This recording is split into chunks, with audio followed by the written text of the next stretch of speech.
It was an unfortunate situation. I was upset. So was I when I felt myself going under for the third time and passing out. Look, Griffin, I know I was overzealous, but you have to understand. What? Trying to drown someone's not an extension of baptism. It's attempted murder. Yes, and I'm sorry about that. I regret it deeply. Is that what you would have said at my eulogy, Father? Oh. Look, Griffin. Yes, I went a little too far in my anger towards you, but who brought you back to life? Who performed mouth-to-mouth resuscitation? Well, what? And I'm still a little creeped out about that, Father, so let's not go there. I mean, technically, you were dead for a few moments. Now, if my only concern had been to preserve my standing, then I could have left you dead. Wouldn't that have been a tough explanation at cathedral choir practice tonight? Griffin, what you saw was an aberration. It was a blowjob! No, would you keep your voice down? Have some respect. Respect? Like the respect you showed?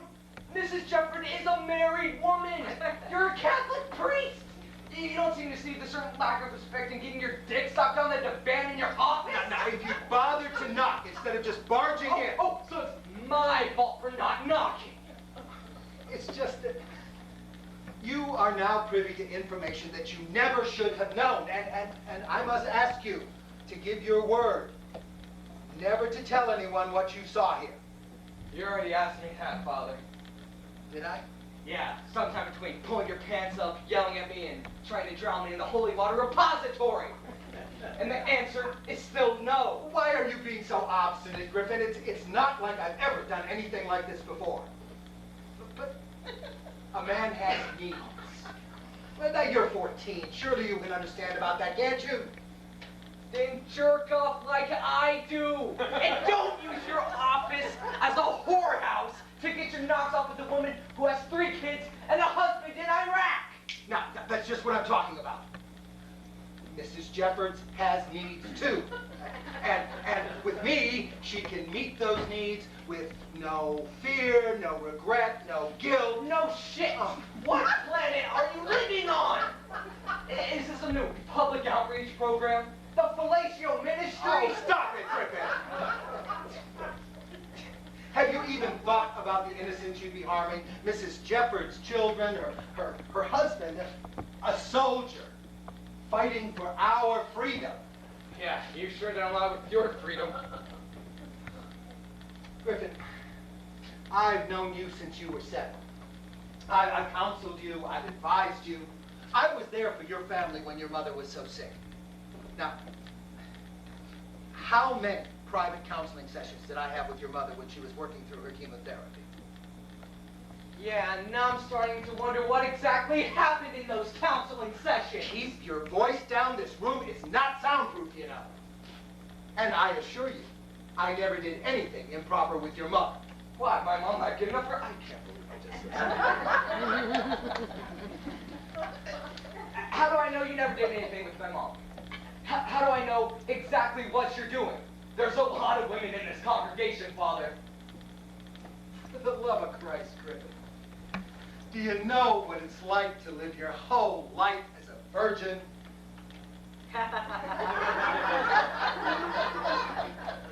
So far, yes. Yeah, I'm sorry.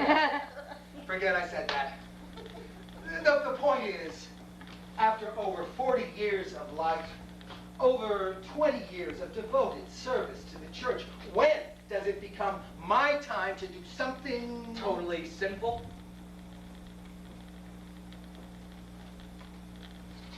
Well, I hope that you believe me when I tell you that she was my first and only.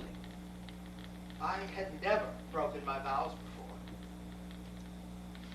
Is this the part where you tell me you'll never break them again if I promise to keep quiet about all this? No, this is the part where I tell you that what you saw you shouldn't have seen, and I must ask you to promise before God that never leaves this room. Forget it!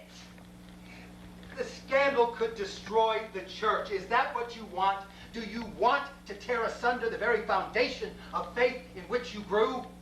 Now, you have younger brothers and sisters. You are the eldest of your family. What kind of a church do you want them growing up in?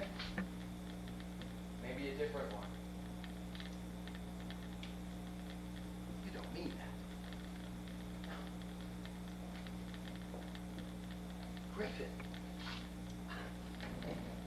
I baptized you when you were 10. The reason you came into my office the way you did today was because of the open door policy I've always had towards you. You're my best acolyte and a true student of the faith. Can't you forget this one mistake? Can't you forgive my indiscretion as I've always absolved you in the confessional? Father, you can't talk to me about faith and forgiveness and all that you've done for me and ask me to lie for you. Not lie. Simply not say anything. Keep what you saw to yourself. That's all I'm asking. Then you're asking too much.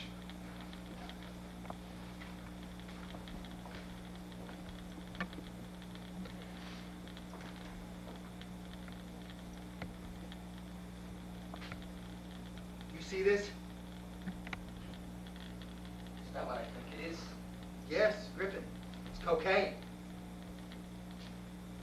You don't look surprised. Have you tried this poison? Last week. It's been going around school. Oh, no, Griffin. The flu goes around the school. This...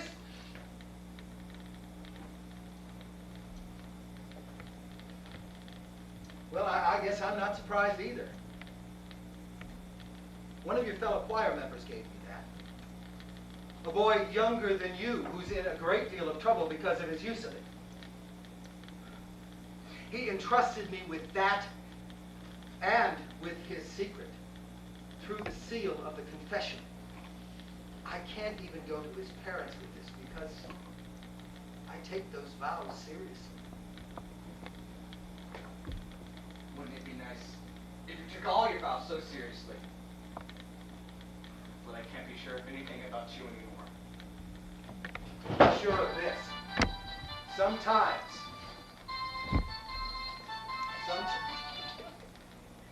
Sometimes, to be Christ-like means to hate the sin, but love the sinner. If I can promise you that this sin will not recur, can't you love me enough? Can't you love this church enough to stay silent? No one has to know. But I know, Father, I know. And if this church was built on you, then it's just a matter of time before it crumbles anyway. This church was built on God, and it needn't crumble if you stay silent. Now, what's wrong with that? What's wrong with you that you would ask me that? I'm sorry, Father. Maybe you should have just drowned me.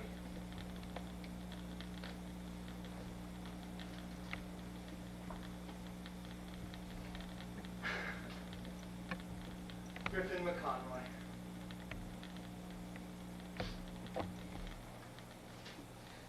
You hold the lives of human beings and the future of a church in your hands. It is not just me that your decision will affect, so think carefully about this decision before you make it. The decision's already been made, Father. I'm not about to let this church become a... It can't go on. And I can't go on with it knowing what I know. Knowing the truth. I thought this church was all about truth. And what you did makes this church a lie. And if I kept your secret, then it makes my faith a lie too. It'll be a shadow over the church. A shadow over everything I believe in.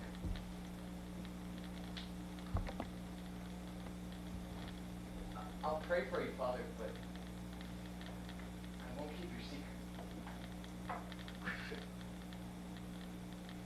Please. I can't!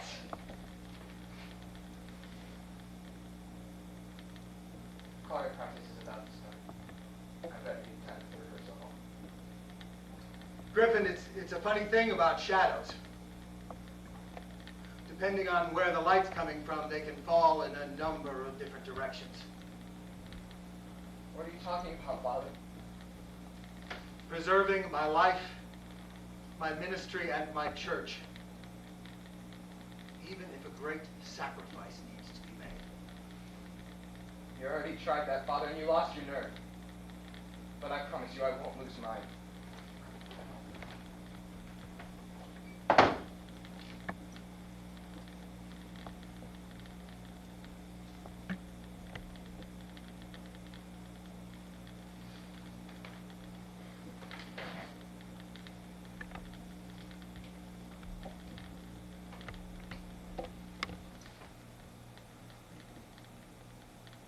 Hello. Mrs. McConroy. Yes, it's Father Dennis at St. Andrews. No.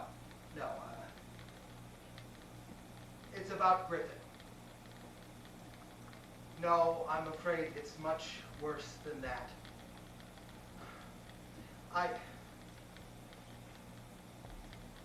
There's no easy way to say this. Griffin, I found cocaine in Griffin's locker this morning. When I questioned him about it, he became defensive, belligerent. I'm sorry to be the one to have to tell you this, but Griffin came into my office this afternoon hallucinating. He must have been high on this poison, and when I told him that I would have to tell you and your husband about his addiction, but he threatened to lie about me, to say terrible things to discredit me. That's not the kind of boy Griffin is. And I can only assume that the addiction must be very strong if he's desperate enough to go that far.